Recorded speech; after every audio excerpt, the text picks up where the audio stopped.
The thing that you have to understand about your practice is that your practice starts with an appetite. It has an appetite. It's like a monster. It needs to be fed. And that appetite does not get suppressed. It grows, and it grows, and it grows, and it grows, and it wants more of you. It might start out at a $20,000 appetite. It might start at a $30,000 appetite. Before you know it, you're going to blink your eyes, and it's going to be $50,000. Remember when you started in practice and $20,000 was a great month? Now $75,000 is a great month, and you still can't pay the bills. How did that happen? It's got an appetite. And so you got to understand that.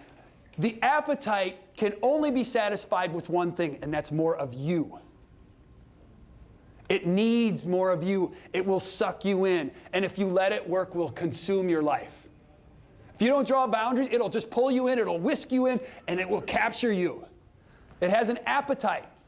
So we have to be able to suppress it and draw. We got to have a lot of clarity around our lives about what this is all about. I got to know the implications of my decisions. I don't want a monster. In my business, I don't want a monster. I don't want to keep feeding this monster. It rears its ugly head about every mid-month. Then you're freaking out when you're calling ADP or paychecks in the payroll. I mean, you're just praying that you're going to make payroll. It's crazy. That's what we call an appetite. So keep an eye on the appetite.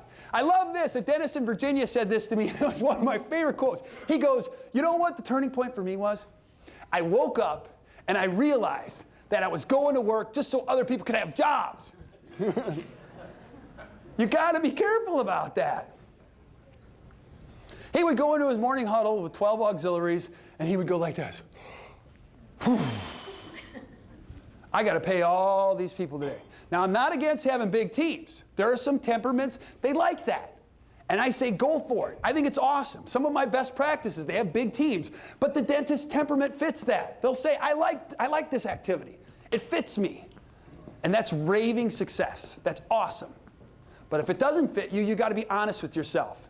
If you go into work with your venti skim mocha plus whip whatever, and you sit in a morning huddle with 11 auxiliaries, and it ain't you, you got to listen to that. If you like having 4 or 5 team members, you got to listen to that.